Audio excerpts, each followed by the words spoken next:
Доброе утро, 4 июля. В Америке сегодня день Декларации независимости. Празднуют. Оружие отобрали у Украины и гуляют. Ладно, не отобрали, что-то там приостановили поставку. И Путлер сразу вчера, обрадовавшись этому, обстрелял мощно Киев и так далее. Ну, это все как бы дела глобальные, а мои делишки такие. Иду сейчас к семейному сдавать кровь, как вчера я говорил, на болезнь Лайма, на наличие боррелий этих. Ну и соответственно я вчера сказал, что, наверное, утром с ним еще раз поговорю с доктором, попрошу антибиотик, а сейчас я немного передумал. Во-первых, я чувствую себя хорошо. Кроме этого пятна, по сути, не могу сказать, что что-то меня беспокоит. А во-вторых, мне жена рассказала и позицию этого доктора. Не совсем, не могу сказать, что это его позиция, но тем не менее. Я когда этого клеща подцепил, жена шла с ребенком, с какой-то из дочек на прием. Я попросил ее спросить, что делать в этой ситуации. Я почитал уже тогда, что определяется по анализам это не ранее, чем через 4 недели. И, соответственно, я понимал, что нет смысла мне бежать сразу. Я ее попросил узнать, что делать мне. Она поговорила с врачом, и он сказал, что да, подождите 4 недельки, ничего там страшного нету. В общем, у нас клещи типа не энцефалитные, и в целом как бы кто-то переносит очень легко, без всяких осложнений, кто-то посложнее. То есть пройдет месяц, и пускай тогда приходит, если что-то у него появится. То есть здесь отношение к болезни Лайма этой не сильно серьезное, скажем так. По крайней мере, не похоже на то, что чат GPT мне там говорит, какой ужас, беги сразу, ешь антибиотики и так далее. Я посмотрел пару видео еще, там доктора Берга, этого шарлатана известного. Он там вообще витамином D лечится. Я так вскользь, глянул этот его ролик. В общем, смысл в чем? Если иммунитет у тебя нормальный, то как-то эти там боррелии не могут расплодиться жестко или что. В общем, я так понял, что есть у меня возможность подождать до понедельника. А в понедельник уже, если он скажет нет, не буду я тебе давать антибиотик, не выявит этих боррелий и так далее, я уже буду, наверное, требовать у него дать или... в общем, я за это время еще сам подумаю, что делать. Меня беспокоит мой псориаз. То есть он на фоне этих боррелий может усугубиться и так далее. И после антибиотика он может усугубиться. В общем, тут надо как-то... я думаю, за выходные я по самочувствию по своему буду видеть и уже решение приму. Теоретически, наверное, я могу требовать у него выписать антибиотик. У них там есть какая-то врачебная инструкция, по которой они обязаны делать даже при наличии этого пятна. Так мне чат GPT говорит, и я попросил его найти конкретно это место, где написано, что за инструкция, номер и так далее. То есть он мне выжимку эту нашел. Вроде как действительно, то есть врач может назначать. Не помню, там есть слово обязан или это. В общем, для него это не нарушение назначить и, наверное, какое-то нарушение не назначить. В общем, не буду долго распыляться. Смысл в том, что я это дело откладываю на понедельник. То есть будем делать, как говорит врач. Не хочу я с ним конфликтовать. И в какой-то мере хочу все-таки научиться людям немного доверять. Хотя бы врачам.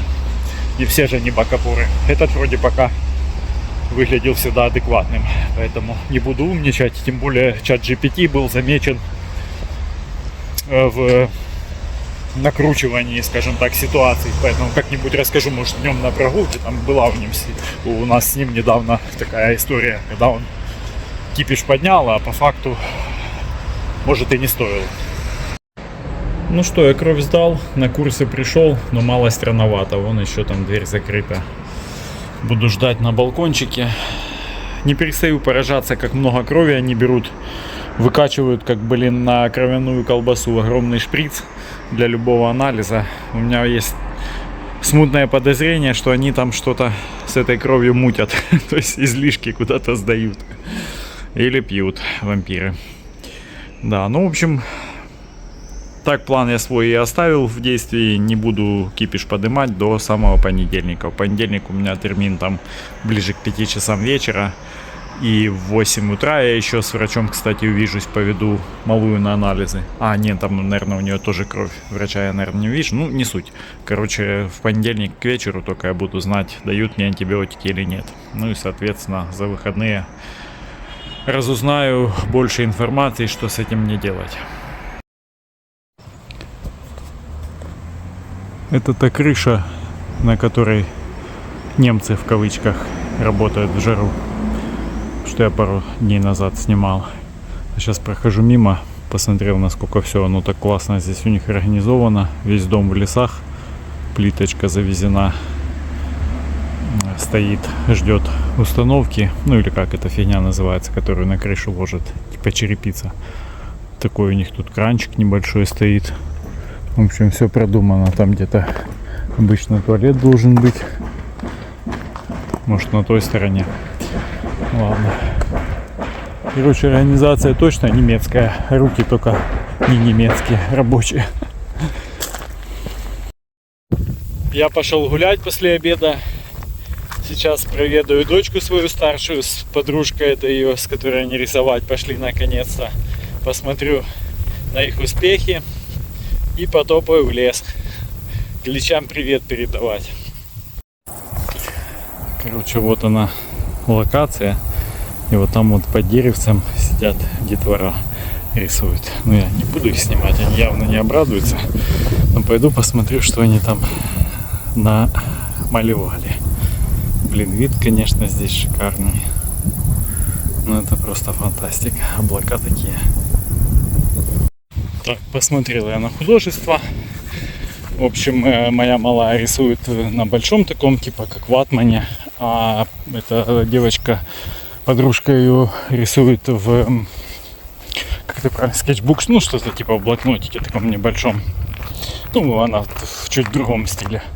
Короче, классно. У них там поляна, они еды наложили и с утра вот это тусуется. Все у них окей. Сказали, будут еще несколько часов. Там хорошо в тенечке, они на красивом месте, смотрят на красивый вид, поэтому почему бы и нет. Одобряю, как говорится. Я быстренько свалил, чтобы не смущать их сильно. Топаю в мой любимый лес к долбаным клещам. Ребенок еще говорит: слушай, я там пшикалку забрал, этот репеллент от клещей. Я говорю: так а смысл, если он не помогает?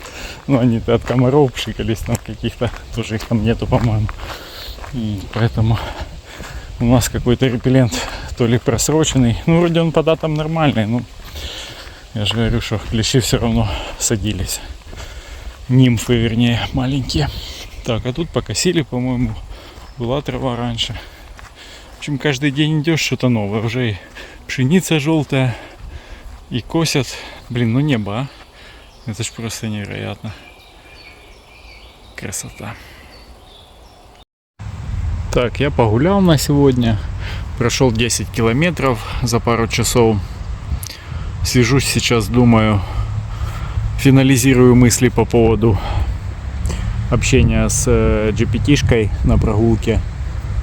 В общем, я подсел на одного блогера, гастроэнтеролога, типа там, я говорил про него в каком-то видео, что он 5 лет назад выпускал видео о том, как он разные диеты пробовал, карниворы, вот это все, кето. И что довольно грамотный парень, который уже пострадал, скажем так, от таких вещей и сейчас лечит людей.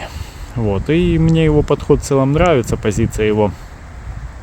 Как бы я периодически посматриваю какие ролики. Ну, сегодня я слушал его совместный стрим с каким-то Константином Монастырским, там с Америки тоже типа врач там или кто-то он. Ну так в целом об этом Монастырском у меня впечатление не очень, как он себя презентовал. Это он типа первый раз у него был и так знакомил людей со своей биографией. То в целом какой-то такой, мне кажется, в некоторой степени Остап Бендер. Но при этом, скажем так, мысли в какой-то мере здравые он говорит. Ну, его основная позиция, как я понял, это то, что клетчатка нам вообще вредна, совершенно не нужна. и без антиоксидантов, которые в ней там содержатся в продуктах этих, мы тоже можем существовать. Вот. И я немного послушал там первую часть вводную и решил с Капроновой головой на эту тему пообщаться. Ну, то есть конкретно у него сначала за антиоксиданты спросил, насколько они важны и, скажем так, насколько доказана их полезная функция в науке сейчас. Ну и потом уже за клетчатку. Ну, в общем, на антиоксидантах мы с ним порубились нормально. Так, я сам по себе тошнотик такой, что могу довести человека просто, до сказу своими ковыряниями в мелочах и так далее. То есть, ну и, соответственно же, я также с ума свожу и GPT-шку. Это прям для меня то, что надо. Вот он, допустим, говорит, антиоксиданты там являются важнейшим, нужнейшим организму продуктом и так далее. Я говорю, а вот там некий Константин Монастырский сказал, что если это так они нам нужны, то как же быть, когда человек вдыхает окислителя в виде кислорода в день по 500 литров в среднем, да? Он говорит, ну да, это, конечно, правильно, типа, все как бы так и есть, но вот антиоксиданты, они там чуть-чуть где-то что-то добавляют, что-то помогают. Я говорю, ладно, давай мне исследования. Ну вот он там, давай ковыряться в этих исследованиях, что-то мне рассказывать, показывать. Накидал, говорю, хорошо, давай первое из них там берем и давай в нем ковыряться. Что там за выборка, у кого проводилась и так далее и тому подобное.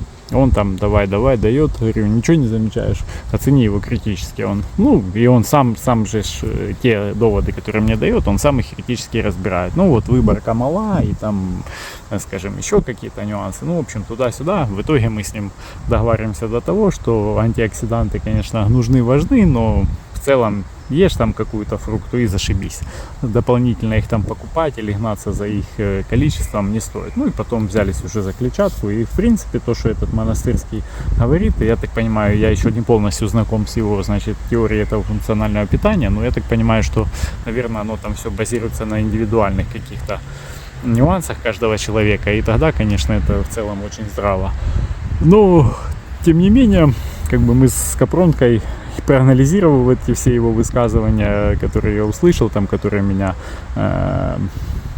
скажем так, заставили критически о них задуматься, мы пришли к выводу, что в принципе да. И я почему как бы в это все вникаю, потому что я планирую свое питание менять и именно убирать там овощи многие и так далее, потому что у меня это гистаминовая непереносимость повышенная, то есть мне их как бы нельзя в какой-то мере, да и я сам не сильно их как бы люблю и стремлюсь есть, и так ем больше для того, что надо, и уже как бы привык там салатик съедать в обед, ну попробую от него отказаться, есть определенные нюансы по пищеварению из-за этого и так далее. Вот. Ну и получается, что для меня важно было найти какие-то подтверждения или там доказательства правильности этих моих потенциальных, скажем так, изменений в питании. Как бы не хочу делать каких-то резких движений, это не про меня, соответственно, хочу подложить соломки. То есть сначала узнать, насколько это все чем-то чревато и так далее, а потом уже делать. Ну, это одно, а во-вторых, просто хочу для себя разобраться, насколько шарлатан тот или иной врач и так далее. Просто люблю, короче, все критически пересматривать и подвергать сомнению. Вот такие новости сегодня. До завтра.